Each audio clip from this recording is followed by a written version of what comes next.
Quand les têtes des prisonniers qui s'y connaissent pour mourir en seront les saisissants qui seuls. Simplement, ce qu'il faut, c'est que moi je dis lorsque le président est passé sur. C'est bon. On me disait que la première.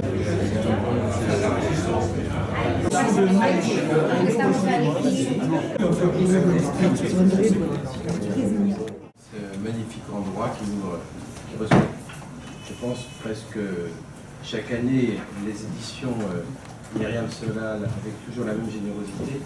Nous avons le plaisir d'accueillir Célia Sánchez-Busquets, poétesse catalane, qui se trouve entourée de différentes institutions présentes ici. Ah oui.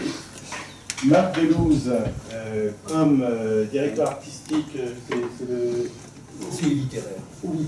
conseiller littéraire du festival Voix de la Méditerranée de Thèbes, qui va bientôt recevoir Célia Sánchez-Busquets pour ce livre. Vincent Gimeno, je ne sais plus où il est là ici, qui reçoit Célia Sánchez-Busquets dans le cadre des périphéries du marché de la poésie, et Claudine Elft, poète, le poète, ou la poète, je préfère dire le poète Claudine Elft, qui a accepté avec beaucoup de générosité d'accompagner cette voix qui, à certains égards, lui est proche, à d'autres un peu moins, mais qui l'intéresse et qui a suscité son admiration. Et moi-même, je ne suis ici que comme traducteur et comme peut-être lien entre ces différents parrainages. Merci, Célia, d'être...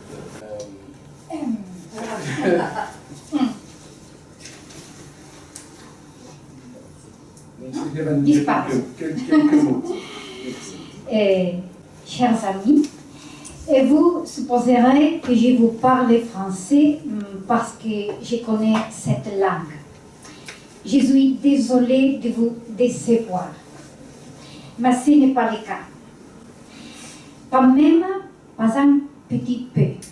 Tout n'est qu'apparence.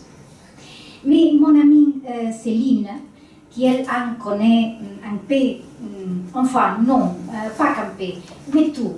Elle est française et qui plus est professeure, a traduit mes paroles. Et pendant quelques jours, j'ai appris et pratiqué la prononciation et travaillant l'accent de ces petits textes pour vous remercier de votre présence à cette rencontre. De cette façon, bien que je sois un peu en train de tricher, je peux communiquer avec vous tout dans votre langue, cette même langue qui a adopté les poèmes de cet espace entre nous. Merci beaucoup et excusez-moi.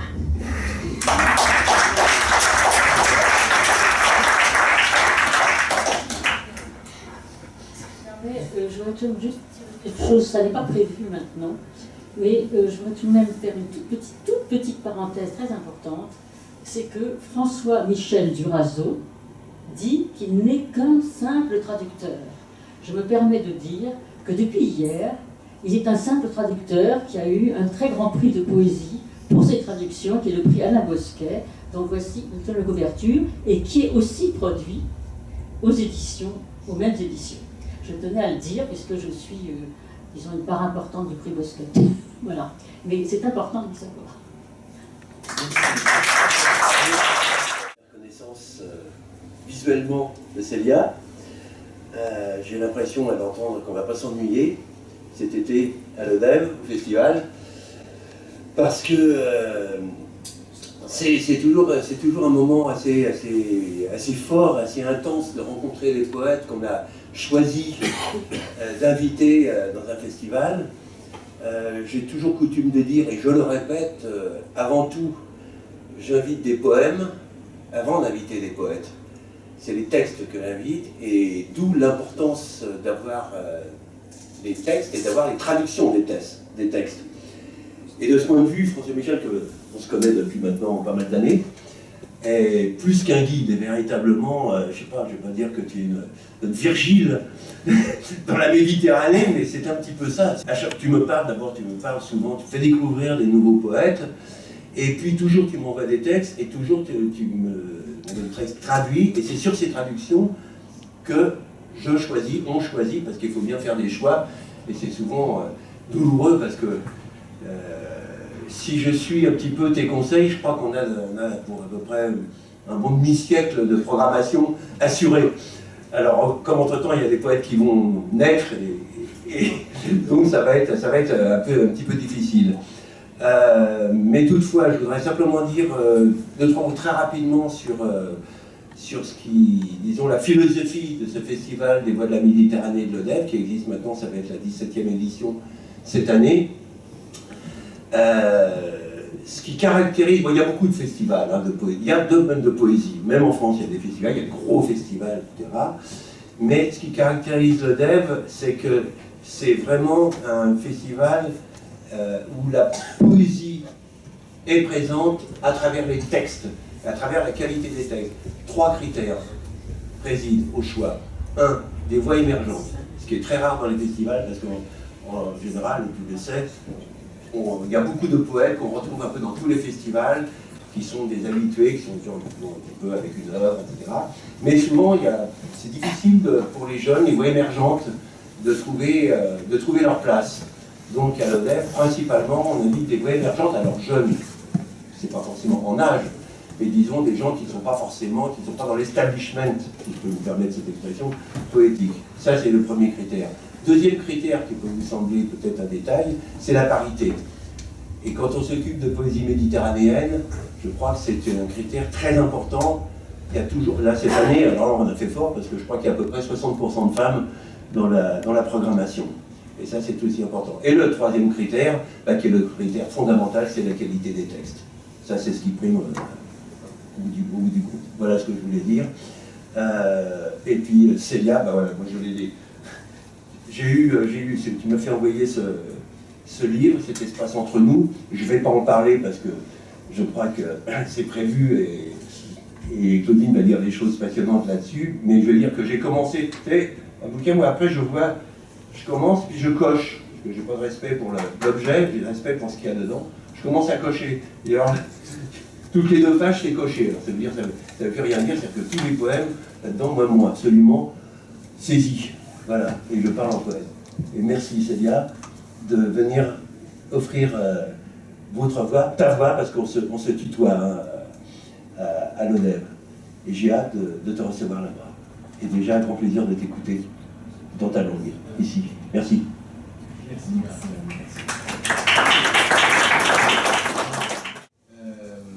Célia est à la fois une poète qui a une œuvre derrière elle, qui a un certain nombre de recueils, de romans, qui excelle de manière vraiment vertigineuse, à mon avis, dans l'art de la nouvelle, et qui, petit à petit, a fait son chemin, a obtenu une reconnaissance avec des prix importants, sans pour autant avoir une œuvre qui est restée chez un éditeur, puisqu'elle a publié un peu partout en catalogue. Je ne vais pas citer tous les prix qu'elle a obtenus, elle en a reçu un certain nombre, et malgré cette reconnaissance, cette œuvre qui s'affirme au fil du temps, ça reste quelqu'un d'un peu à part, admiré par un certain nombre de poètes reconnus. Elle-même est quelqu'un de généreux qui a un petit festival à Sitges qui reçoit merveilleusement chaque année 3 ou 4 poètes. Et donc sa voix est un petit peu à part. Pourquoi? Parce qu'elle est peut-être l'une des poétesses les plus délicates, les plus précises sur le plan de la musique, vous allez l'entendre, je ne vais pas développer, sur ce subtil mélange entre approche du quotidien, sensible et musicale, et réflexion philosophique, autour d'un thème qui balaye, à mon avis, toute son œuvre, qui cimente son œuvre même, c'est le rapport à l'autre, le rapport intime le toi et moi, cet espace entre nous. Alors c'est un espace difficile à approcher, et ça c'est quelque chose qui marque son œuvre. Alors juste un petit mot, Célia. Ce livre en catalan, aquest livre en catalan, es diu On no sabe. Où nous ne savons pas. Alors, où nous ne savons pas, c'était un titre impossible en français, que nous avons par cet espace entre nous, cet espai entre nosaltres. Juste un petit mot sur ce. Sí, penso que on no sabem, i cet espàs entre nous és el mateix. O sigui, jo sóc qui et tradueixo a tu, Je suis celui qui.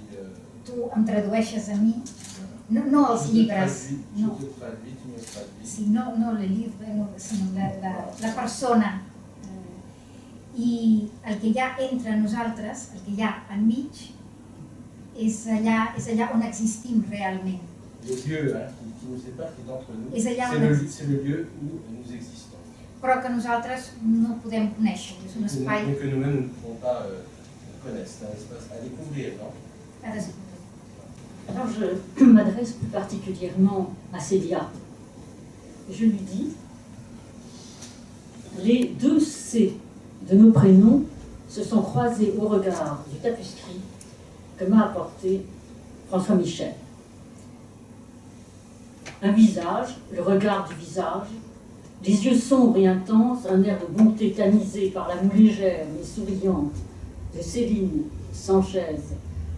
Moustique, mais alors moustique, ça me gêne beaucoup. Aussi ai-je fait sa connaissance avec cet espace entre nous qui nous a infiniment rapprochés. Courage distant, sobriété forte dont la puissance précisément puise aux sources de sa simplicité. Nullité des mots pudiques, même dans leur crudité. Distance sans doute dans l'exercice d'un humour luxuriant, car l'humour dans son œuvre a un rôle considérable, ce qui fait que je l'apprécie d'autant plus. Tout le monde sait que je dis que l'amour, la vie n'est rien sans amour, mais elle est encore moins que rien sans humour. Donc pour moi, cet humour distant qui est le sien m'enchante et me permet de l'apprécier d'autant plus. Comme d'ailleurs cet amour justement qui est un petit peu, ce que j'aime beaucoup, comme certaines expressions qu'elle a, par exemple, je note l'amour individu. C'est une formule extraordinaire, on est allé le trouver, elle l'a trouvée, et je trouve que justement chez elle, on découvre des textes et des formules qui n'appartiennent qu'à elle, comme tu le disais tout à l'heure.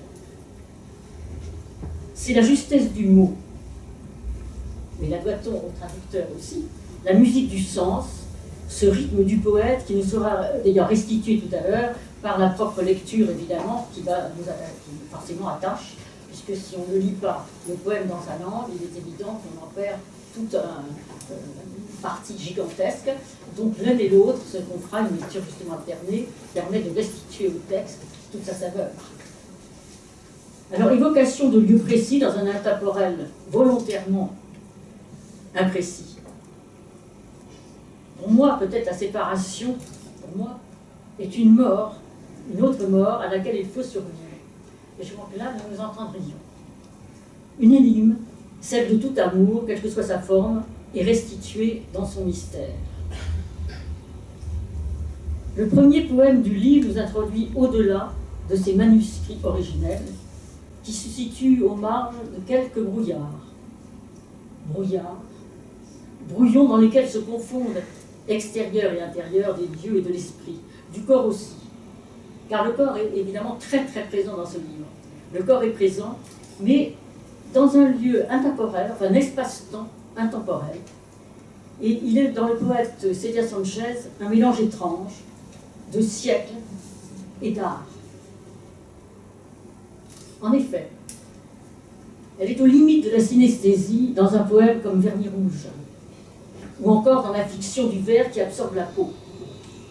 C'est aussi au cognitif que l'on peut se référer Ainsi, page 17, lorsque sa parole perd son sens à force de répétition. Cependant, là, peut-être que je me trompe, c'est au surréaliste, ou à une certaine forme de post-surréalisme que m'a fait songer ce poète, lorsque s'allume en elle ce feu de l'humour dont on parlait tout à l'heure. Et je ne sais pas pourquoi, elle m'a fait penser à Joyce Mansour, à un moment donné, qui disait des choses, écrivait plutôt des choses quelquefois extrêmement cruelles, extrêmement pessimistes, avec le sourire, et je la voyais dans ses pensées tristes, car je l'ai connue, moi j'étais à ce moment-là un jeune poète, et je l'ai connue, elle était chez le même coiffeur que moi, sous le casque, fumant son cigare, et préparant ses poèmes à ce moment-là. Et elle m'a fait penser à certains points de vue à elle, justement, à cette façon peut-être de chanter le triste avec joie apparente. Ainsi, la douleur de la trahison, que nous verrons tout à l'heure. Alors là où j'ai l'impression qu'elle racontait l'histoire, vous savez, du fou qui se tape la tête contre le mur pour dire, quand il a fini, mais pourquoi faites-vous ça? Et parce qu'ensuite c'est tellement bon. Alors on a mis l'impression dans un des textes que c'était vraiment cette impression. Ainsi, le plaisir de pouvoir ne pas avoir à se dire adieu. Et ça, c'était tout à fait extraordinaire et rejoint exactement ça. Alors, j'ai aussi une pensée pour Alain Bosquet, que j'évoquais tout à l'heure. Et très curieusement, nous n'avons pas parlé avant, je vous assure, lui et moi. Eh bien, j'ai pensé à Bosquet dans certains poèmes, précisément. Ainsi, ce squelette qui travestit l'âme, Bosquet était très sensible aux genoux et au squelette. Et j'ai reconnu chez elle une sobriété élégante et humaniste, un certain courant, que salue la dimension comme certains vers. Ainsi, la douleur prend figure de brume et d'humour. C'est beau. La douleur prend figure de brume et d'humour. Ou bien, nous marcherons dans l'amour quand l'univers se sera contracté d'ici quelques millions de musiques. Il reste donc le plaisir de pouvoir à jamais ne pas nous dire adieu. Et rien que pour ces quelques vers, moi-même, je dirais personnellement que je suis heureuse d'avoir connu, par ce livre, Célia Sanchez-Mosley.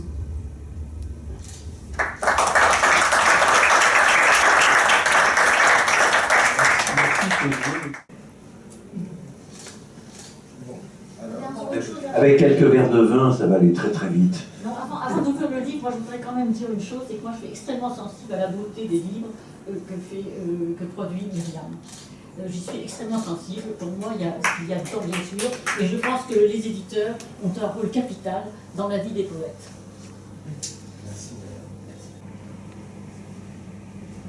Cet espace entre nous, dont nous ignorons l'entrée, c'est là que nous sommes vraiment. C'est toi qui me traduis en toi. C'est moi qui t'interprète en moi. Quand nous échappent nos manuscrits originels, à moins qu'ils n'existent profondément aux marges du brouillard. Allà, l'espai que hi ha entre nosaltres, on no sabem per on s'hi entra, és allà que hi som, del cert. I ets tu que em tradueixes a tu, i sóc jo que t'interpreto en mi, mentre dels nostres originals no se'n sap res, llevat que inexisteixen profundament als marges de la boira. Tu aimes les meubles anciens, les voix cassées du jazz, les villes en ruine, les rides de la soie, les inclinables, les jeans décolorés, les momies tibétaines, le cinéma en noir et blanc. Cela ne devrait pas me faire peur de vieillir près de toi, mais je sais aussi que tu aimes les villages abandonnés, et je n'ose te demander, abandonnés par les autres ou par toi-même. T'agraden els mobles d'antiquari, les veus trencades d'en jazz, les ciutats en ruïnes, les arrugues de la seda, els llibres incunables, els texans descolorits, les mòmies tibetanes, el cinema en blanc i negre. No m'hauria de fer por envellir a prop teu. Però també sé que t'agraden els pobles abandonats i no goso preguntar-te si abandonats pels altres o abandonats per tu. Comment serait-ce si dans un au-delà aussi charnel, soyons plus précis, sexué, je vous retrouvais? Quelle feuille, quel miroir pourrait me scinder, me dédoubler? Jouerions-nous tous trois à rouler sur un lit pour deux, ou tous deux sur un lit pour trois?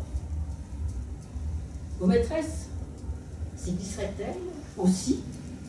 Celle qui aurait écrit, qui sait, ce même poème, d'innombrables sommets s'estompant entre les bras, tandis que moi, je me consumerais, muette, tendre, jusqu'à m'aventurer à vous partager dans une extrême reddition. À moins que nous n'ayons toujours vécu ainsi sans le savoir. Com seria si en un més enllà també carnal, filem més prim, sexual, us retrobés? Quina fulla, quin mirall podrien escindir-me o desdoblar-me? Jugaríem tots tres arreunits en un llit per a dos o tots dos rodolant en un llit per a tres? Si es munyirien també les vostres amants, les que haurien escrit, qui ho sap, aquest mateix poema de vèrtexs innumerables difuminant-se entre els llençols, i jo em corsecaria, muda, tendra, fins que m'aventurés a compartir-vos amb una extrema rendició. O ja és així que hem viscut sempre i no ho sabíem.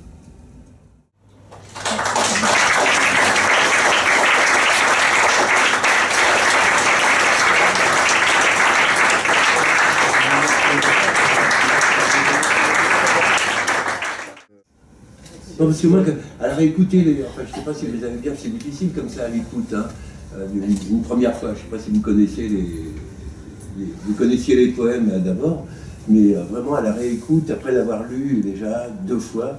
Et moi, je voudrais dire quand même en quoi je trouve véritablement que c'est de la grande poésie qu'on entend là.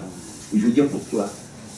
Parce que, outre ce qu'a dit Claudine, qui était très pertinent au départ, mais je veux dire, c'est une poésie qui, non pas qui pense, mais ça pense. Il y a de la pensée qui monte, il y a de la philosophie là-dedans, et ça n'a l'air de rien.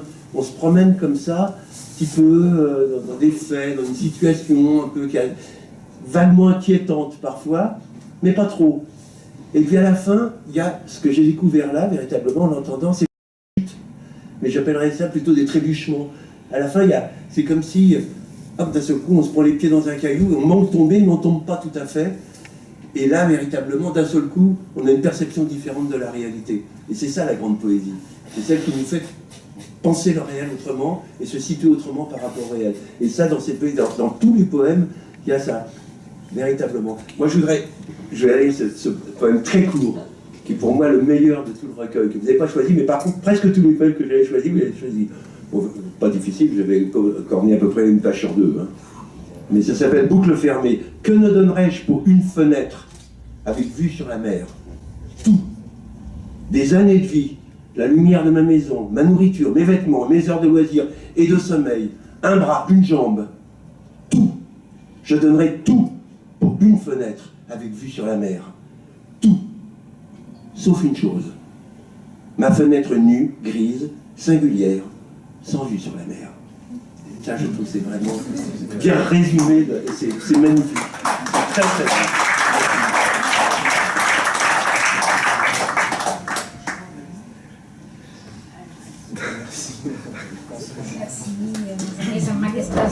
On a remercié également le centre Ramon Llull qui nous aide pour ça, parce que ça c'est important. Hein. Oui, mais c'est pas pour lui faire plaisir, c'est véritablement, c'est difficile hein, de tenir des festivals exigeants, la culture en général n'est pas très porteuse en ce moment. C'est pas un secteur très porteur dans nos sociétés. Donc c'est vrai que toutes les aides sont plus que utiles, elles sont absolument indispensables.